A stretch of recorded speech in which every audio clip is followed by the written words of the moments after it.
이 영상은 투자 권유나 재테크 조언이 아니에요. 금리, 물가, 환율이 어떻게 연결되는지 그 구조를 이해하기 위한 경제교육 콘텐츠입니다. 금리를 내리면 환율이 폭등하고 올리면 경기가 죽습니다. 지금 한국은행은 아무것도 못하고 있어요. 2026년 4월 원달러 환율은 1,500원을 넘었습니다. 하루에 11원씩 출렁이고 있어요. 그런데 한국은행은 금리를 그대로 올려뒀습니다. 왜 못 내릴까요? 금리를 내리면 환율이 더 뛰고 환율이 뛰면 물가가 올라요. 물가가 오르면 금리를 올려야 하는데 올리면 경기가 죽습니다. 이 이중족쇄의 구조, 쩌내는 이유가 있어. 2026년 4월 원달러 환율이 1,500원을 넘었어요. 단순히 숫자가 오른 게 아니에요. 하루에 11원씩 튀어오르고 있어요. 2022년 이후로 이런 변동폭은 없었어요. 환율 시장이 이렇게 흔들린다는 건 그냥 숫자 노름이 아니라 돈의 방향 자체가 흔들리고 있다는 거예요. 3월 31일 하루 원달러 환율은 장중 1,536.9원까지 치솟았어요. 지금도 1,510원 안팎에서 매일 출렁이고 있어요. 그날 외환시장에서 거래된 돈이 139억 달러예요. 한국 외환시장 역사상 하루 거래량으로 역대 최대예요. 그만큼 많은 돈이 방향을 잡지 못하고 쏟아졌다는 뜻이에요. 시장이 불안하면 거래량이 늘어요. 모두가 서로를 못 믿으면서 돈을 막 움직이는 거예요. 한국은행은 그 사이에 달러를 팔아서 환율을 잡으려 했어요. 3월 한 달 만에 외환 보유액이 39억 7천만 달러 줄었어요. 우리 돈으로 약 6조 원이에요. 안방 금고를 열어서 달러를 꺼낸 거예요. 그것도 딱 한 달 만에요. 그런데 한국은행은 금리는 건드리지 않았어요. 현재 한국 기준금리는 2.50%예요. 2025년 5월부터 그대로 얼어 있어요. 거의 1년째예요. 경기는 안 좋고 환율은 날뛰고 시장은 흔들리는데 금리는 동결이에요. 여기서 많은 분들이 이런 의문을 가지실 거예요. 경기가 나쁘면 금리를 내려야 하는 거 아닌가요? 맞아요. 교과서대로라면 그게 정답이에요. 금리를 내리면 대출이 싸지고 소비가 살아나고 경기가 회복돼요. 실제로 한국은행은 2024년 하반기에 금리를 조금씩 내렸어요. 그런데 지금은 멈춰 있어요. 경기가 이렇게 안 좋은데도 환율이 이렇게 출렁이는데도 금리를 그냥 올려두고 있는 거예요. 뭔가 막고 있는 게 있다는 뜻이에요. 이게 단순히 경기 문제가 아니에요. 구조가 있어요. 미국 기준금리는 지금 3.50에서 3.75% 사이예요. 한국보다 1%포인트 이상 높아요. 이 차이가 뭘 만드느냐? 돈은 금리가 높은 쪽으로 흘러요. 이자를 더 많이 주는 나라에 돈이 모이는 건 당연한 거예요. 한국이 금리를 내리면 그 차이가 더 벌어지고 원화에서 달러로 돈이 빠져나가요. 그럼 환율은 더 오르고요. 그러면 물가가 또 올라요. 수입하는 것들이 전부 비싸지니까요. 쪄내는 이유가 있어. 금리, 물가, 환율 이 세 개가 서로 엮여 있어요. 이 관계를 모르면 지금 이 뉴스가 왜 무서운지 알 수가 없어요. 숫자 하나가 바뀌면 다른 두 개가 같이 움직여요. 그리고 그 끝에는 우리 월급, 우리 장바구니, 우리 대출이자가 달려 있어요. 돈의 흐름을 따라가 보면 이건 선택의 문제가 아니에요. 함정에 갇힌 거예요. 그럼 왜 못 내리는 걸까요? 뉴스를 보다 보면 이 세 단어가 항상 같이 나와요. 금리, 물가, 환율. 근데 막상 그래서 이게 나한테 뭔 상관인데? 라고 물으면 말문이 막히는 경우가 많죠. 용어는 아는데 연결이 안 되는 거예요. 그래서 먼저 각각이 뭔지 딱 잘라서 설명해 볼게요. 금리는 돈의 가격이에요. 내가 은행에서 돈을 빌릴 때 얼마를 더 줘야 하는지를 나타내는 숫자예요. 100만 원을 빌렸는데 1년 뒤에 105만 원을 갚아야 한다면 금리는 5%인 거죠. 이게 올라가면 대출이 부담스러워지고 사람들은 덜 빌리고 덜 써요. 반대로 금리가 내려가면 돈을 빌리는 게 싸지니까 소비와 투자가 늘어나요. 중앙은행이 바로 이 금리를 통해 경제의 온도를 조절해요. 올리면 식히고 내리면 달구는 거예요.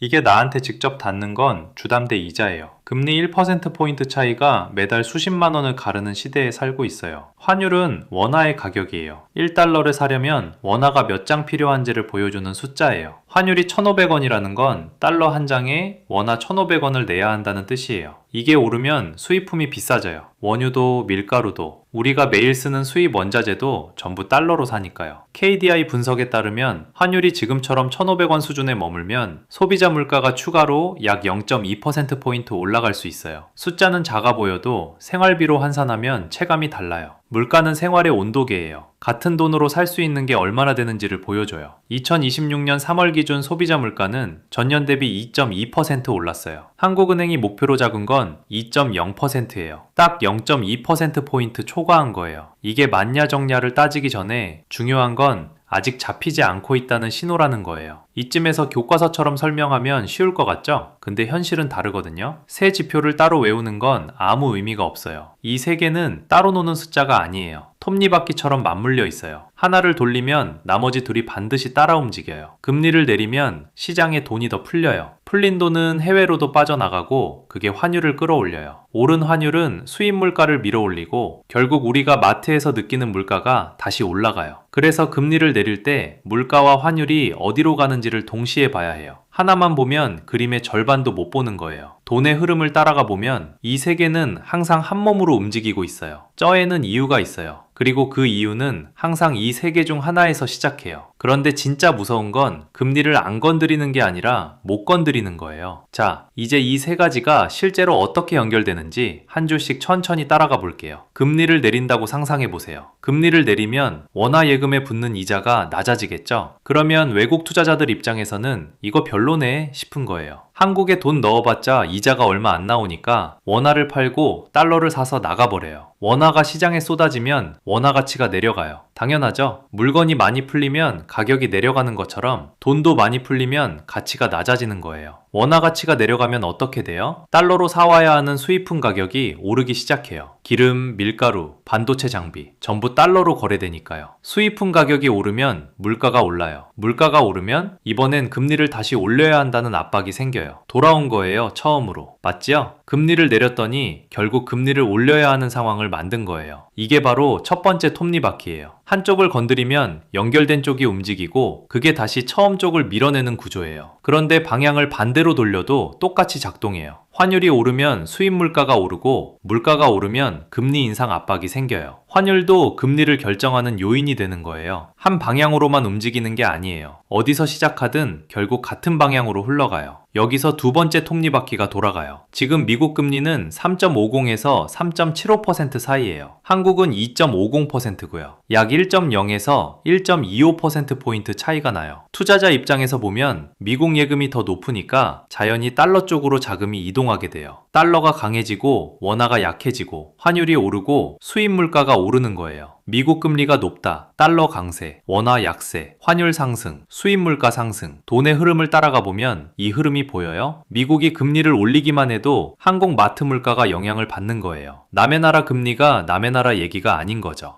이 상황이 얼마나 심각했냐면 2024년 중반에 한국 금리가 3.5%일 때 미국은 5.5%까지 올라갔어요. 무려 2%포인트 격차가 나던 시절이에요. 그때 달러 환율이 얼마나 높았는지는 기억하시는 분들 많으실 거예요. 그게 우연이 아닌 거예요. 2026년 3월 소비자 물가는 전년 대비 2.2% 오른 상태예요. 잡히는 것 같으면서도 완전히 잡히지 않는 상태. 미국 금리 흐름이 바뀔 때마다 한국 물가가 출렁이는 게 이제 이상하게 느껴지지 않으시죠? 납득이 되시죠? 쪄내는 이유가 있어요. 잠깐, 그러면 금리를 올리면 해결이 되는 거 아닌가요? 여기서 진짜 문제가 나와요. 올리고 싶어도 올릴 수가 없어요. 자, 이제 핵심입니다. 금리를 올리면 어떻게 될까요? 경기가 죽어요. 지금 한국 경제 성장률 2025년 전망이 1.0%예요. 2026년도 겨우 1.9% 전망이에요. 선진국 평균이 2%대인데 한국이 그 아래예요. 이 상황에서 금리를 올리면 기업들 대출 이자 부담이 확 커지고 소비가 더 죽어요. 이미 식어있는 불에 찬물을 붓는 거예요. 집을 살 사람도 없고 투자를 늘릴 기업도 없어요. 그러면 금리를 내리면 되지 않냐고요? 내리면 환율이 폭등해요. 원화 약세가 더 심해지고 수입 물가가 올라가고 물가가 다시 불안해져요. 달러 기준으로 보면 올해 초만 해도 달러 인덱스가 110을 넘었어요. 지금 약 100 근처로 내려왔는데도 원화는 여전히 약세예요. 달러가 약해져도 원화가 같이 강해지지 못하고 있는 상황이에요. 올릴 수도 없고 내릴 수도 없는 거예요. 이게 바로 이중 족쇄예요. 근데 한국은 이 족쇄가 다른 나라보다 더 단단해요. 왜냐면 한국 가계부채가 GDP 대비 90%가 넘어요. OECD 평균 65%보다 훨씬 높아요. 게다가 주담대의 약 70%가 변동금리예요. 금리가 조금만 움직여도 수백만 가구의 이자 부담이 바로 바뀌는 구조인 거예요. 경제 전문가들은 이렇게 설명해요. 추경을 통해 돈을 풀었는데 금리를 올려버리면 추경 효과가 반감된다. 그래서 지금은 금리를 조정하기가 어렵다고요. 경기 살리려고 재정을 푸는데 금리까지 손대면 그 효과가 다 날아가는 거예요.